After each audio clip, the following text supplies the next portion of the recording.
ಅಂಗಾಂಶಗಳು ಪಾಠದ ಅಭ್ಯಾಸ ಪ್ರಶ್ನೆಗಳಿಗೆ ಉತ್ತರವನ್ನು ಈ ವಿಡಿಯೋದಲ್ಲಿ ತಂದಿದ್ದೀನಿ.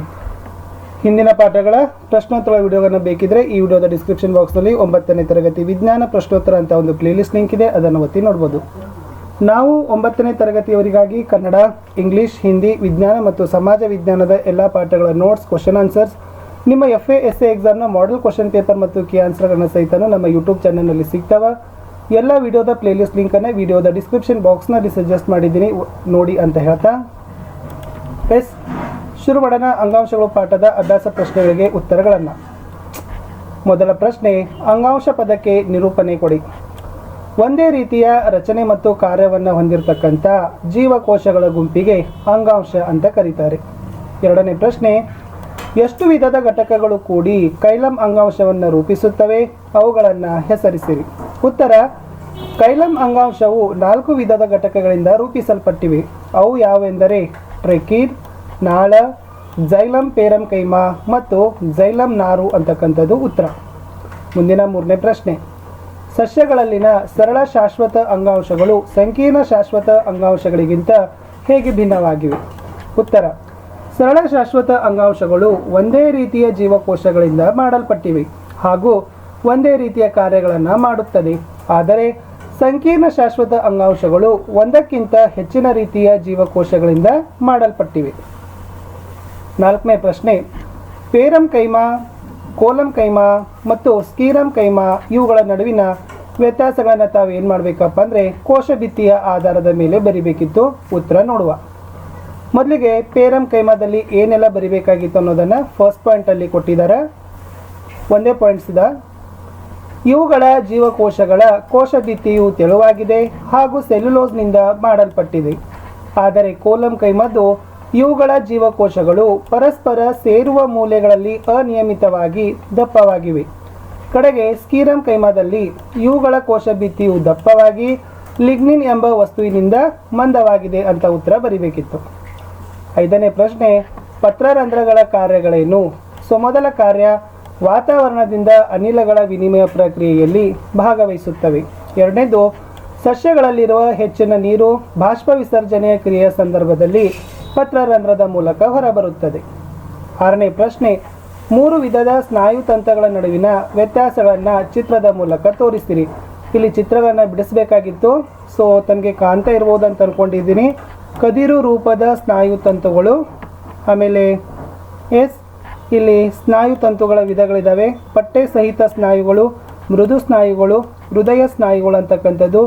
ನಿಮ್ಮ ಟೆಕ್ಸ್ಟ್ ಬುಕ್ನಲ್ಲಿ ಈ ಚಿತ್ರ ಇದೆ ವಿದ್ಯಾರ್ಥಿಗಳೇ, ತಾವು ಅದನ್ನು ಚೆನ್ನಾಗಿ ನೋಡಿಕೊಂಡು ತಾವೇನು ಮಾಡಿ ಅಂತಂದರೆ ಆ ಚಿತ್ರ 6.1 ತಾವು ಚೆನ್ನಾಗಿ ನೋಡಿಕೊಂಡು ಇಲ್ಲಿ ಚಿತ್ರವನ್ನು ತೆಗಿಬೇಕಾಗ್ತದೆ. ಏಳನೇ ಪ್ರಶ್ನೆ, ಹೃದಯ ಸ್ನಾಯುಗಳ ನಿರ್ದಿಷ್ಟ ಕಾರ್ಯವೇನು? ಉತ್ತರ, ಹೃದಯ ಸ್ನಾಯುಗಳು ಅತ್ಯಂತ ಲಯಬದ್ಧವಾದ ಸಂಕುಚನ ಮತ್ತು ವಿಕಸನಗಳನ್ನು ಜೀವಮಾನವಿಡೀ ಮಾಡಲು ಜೀವಿಗಳೇ ಹೃದಯಕ್ಕೆ ಸಹಾಯವನ್ನು ಮಾಡ್ತವೆ. ಎಂಟನೇ ಪ್ರಶ್ನೆ, ಪಟ್ಟೆ ಸಹಿತ ಸ್ನಾಯುಗಳು, ಪಟ್ಟೆರಹಿತ ಸ್ನಾಯುಗಳು ಮತ್ತು ಹೃದಯ ಸ್ನಾಯುಗಳ ನಡುವಿನ ವ್ಯತ್ಯಾಸಗಳನ್ನು, ಅವುಗಳ ರಚನೆ ಮತ್ತು ನಮ್ಮ ದೇಹದಲ್ಲಿ ಅವುಗಳ ಸ್ಥಾನವನ್ನು ಆಧರಿಸಿ ಬರೆಯಿರಿ. ಪಟ್ಟೆ ಸಹಿತ ಸ್ನಾಯುಗಳು, ಪಟ್ಟೆರಹಿತ ಸ್ನಾಯುಗಳು, ಹೃದಯ ಸ್ನಾಯುಗಳು.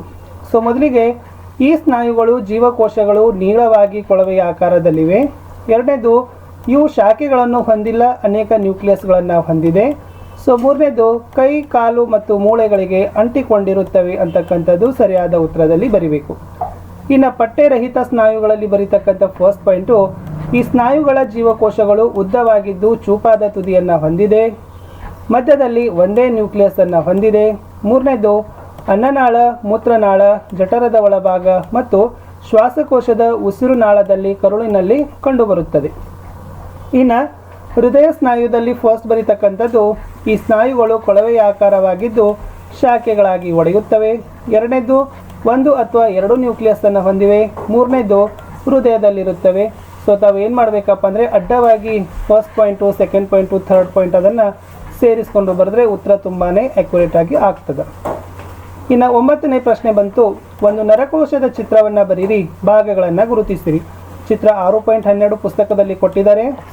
ನರಕೋಶ ಚಿತ್ರ ತೆಗಿಬೇಕು. ಅಲ್ಲಿ ನ್ಯೂಕ್ಲಿಯಸ್, ಡೆಂಡ್ರೈಟ್, ಆಕ್ಸಾನ್ ಮತ್ತು ನರತುದಿಗಳನ್ನು ತಾವು ಗುರುತಿಸಬೇಕು ವಿದ್ಯಾರ್ಥಿಗಳೇ. ಪರೀಕ್ಷಾ ದೃಷ್ಟಿ ಅಂತಲೂ ಕೂಡ ಈ ಚಿತ್ರ ತುಂಬಾ ವೆರಿ ಇಂಪಾರ್ಟೆಂಟ್ ಇದೆ. ಮುಂದಿನ ಪ್ರಶ್ನೆಗೆ ಹೋಗೋಣ.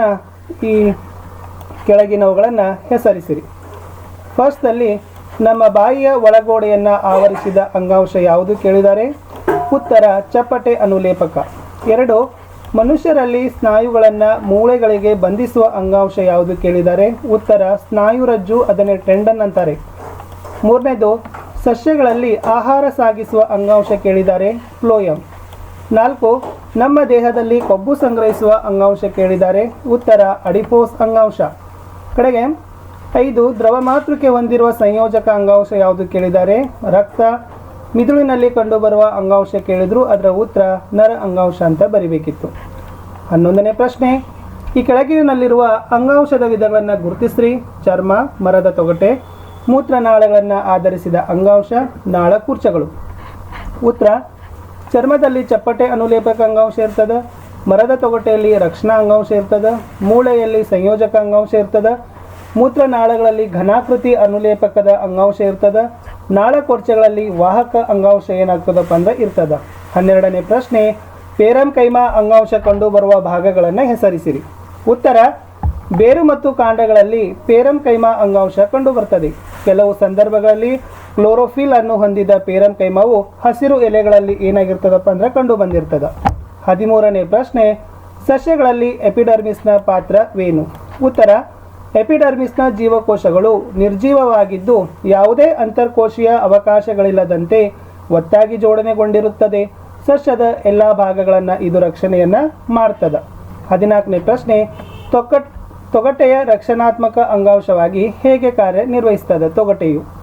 ಉತ್ತರ ತೊಗಟೆ ಮುಖ್ಯವಾಗಿ ರಕ್ಷಣಾತ್ಮಕ ಅಂಗಾಂಶವಾಗಿ ಕಾರ್ಯನಿರ್ವಹಿಸಲಿಕ್ಕೆ ಒಂದು 3 ಪಾಯಿಂಟ್ಸ್ಗಳಿದ್ದಾವೆ. ಸೊ ಅದರಲ್ಲಿ ಫಸ್ಟ್ ಇರೋದು ವಿದ್ಯಾರ್ಥಿಗಳೇ, ತೊಗಟೆಯು ಜೀವಕೋಶಗಳ ನಿರ್ಜೀವವಾಗಿದ್ದು ಯಾವುದೇ ಅಂತರ್ಕೋಶೀಯ ಅವಕಾಶಗಳಿಲ್ಲದಂತೆ ಒತ್ತಾಗಿ ಜೋಡಣೆಗೊಂಡಿರ್ತದೆ. ಸೊ ಸೆಕೆಂಡ್ ಪಾಯಿಂಟ್ ಏನು ಬರೀಬೇಕಂದ್ರೆ, ತೊಗಟೆಯ ಪದರಗಳಲ್ಲಿ ಸುಬೇರಿನ್ ಅಂತಕ್ಕಂಥ ರಾಸಾಯನಿಕ ಇರ್ತದೆ, ಇದು ಕಾಂಡದೊಳಗೆ ಗಾಳಿ ಮತ್ತು ನೀರು ಪ್ರವೇಶಿಸದಂತೆ ತಡೀತದೆ. 3ನೇದು, ತೊಗಟೆ ಸಸ್ಯಗಳನ್ನು ಹೊರಗಿನ ಪರಿಸರದ ಬದಲಾವಣೆಗಳನ್ನು ರಕ್ಷಿಸ್ತದೆ ಅಂತಕ್ಕಂಥದ್ದು. ಸೊ ಇಷ್ಟು ಥರ್ಡ್ ಪಾಯಿಂಟ್ಗಳನ್ನು ತಾವೇನು ಮಾಡಬೇಕಾಗಿತ್ತು ವಿದ್ಯಾರ್ಥಿಗಳೇ, ಬರೆದ್ರೆ ಈ ಪ್ರಶ್ನೆ ಉತ್ತರ ಆಯಿತು. ಇನ್ನು 15ನೇ ಪ್ರಶ್ನೆ ಬಂತು, ಈ ಕೆಳಗಿನ ಕೋಷ್ಟಕವನ್ನು ತಮಗೆ ಪೂರ್ಣಗೊಳಿಸಲಿಕ್ಕೆ ಕೇಳಿದ್ದಾರೆ. ಇಲ್ಲಿ ಶಾಶ್ವತ ಅಂಗಾಂಶ, ಸರಳ, ಸಂಕೀರ್ಣ, ಇಲ್ಲಿ ಕೋಲಮ್ ಕೈಮಾ ಇದೆ, ಇಲ್ಲಿ ಝೈಲಮ್ ಇದೆ. ಯಾವ ಬಿಟ್ಟ ಸ್ಥಳ ಹೇಗೆ ಬರಿಬೇಕಂತ ಹೇಳ್ತೀನಿ. ಸೊ ಇಲ್ಲಿ ಪೇರಮ್ ಕೈಮಾ ಬರಿಬೇಕು, ಇಲ್ಲಿ ಸ್ಕೀರಮ್ ಕೈಮಾ, ಇಲ್ಲಿ ಫ್ಲೋಯಮ್ ಅಂತ ಬರೆದ್ರೆ ಸೊ ಉತ್ತರ ಏನಾಗ್ತದಪ್ಪ ಅಂದ್ರೆ ಕಂಪ್ಲೀಟ್ ಆಗ್ತದೆ. ಇಷ್ಟು ವಿದ್ಯಾರ್ಥಿಗಳೇ ಈ ವಿಡಿಯೋದಲ್ಲಿ ನಾನು 9ನೇ ತರಗತಿಯ 4ನೆಯ ಪಾಠ ಅಂಗಾಂಶಗಳು ಪಾಠದಲ್ಲಿ ಇರ್ತಕ್ಕಂಥ ಎಲ್ಲ ಅಭ್ಯಾಸದ ಪ್ರಶ್ನೆಗಳಿಗೆ ಉತ್ತರಗಳನ್ನು ನಾನು ನಿಮಗೆ ತಿಳಿಸುವ ಪ್ರಯತ್ನವನ್ನು ಮಾಡಿದ್ದೀನಿ. ತಾವೆಲ್ಲರೂ ಕೂಡ ವಿಡಿಯೋಗಳನ್ನು ನೋಡಬೇಕು, ಲೈಕ್ ಮಾಡಬೇಕು, ಶೇರ್ ಮಾಡಬೇಕು. ಹಾಗೂ ಮೋಸ್ಟ್ ಇಂಪಾರ್ಟೆಂಟ್ ಅಂದರೆ ನಮ್ಮ ಟೆಲಿಗ್ರಾಮ್ ಗ್ರೂಪ್ ಆದ ಸ್ಟಡಿ ವಿತ್ ಪರಶುರಾಮ್ ಅಂತ ಲಿಂಕ್ ವಿಡಿಯೋದ ಡಿಸ್ಕ್ರಿಪ್ಷನ್ ಬಾಕ್ಸ್ನಲ್ಲಿ ಹಾಕಿದ್ದೀನಿ, ಅದಕ್ಕೂ ಕೂಡ ತಾವು ಬಂದು ಜಾಯ್ನ್ ಆಗಬೇಕಂತ ಹೇಳ್ತಾ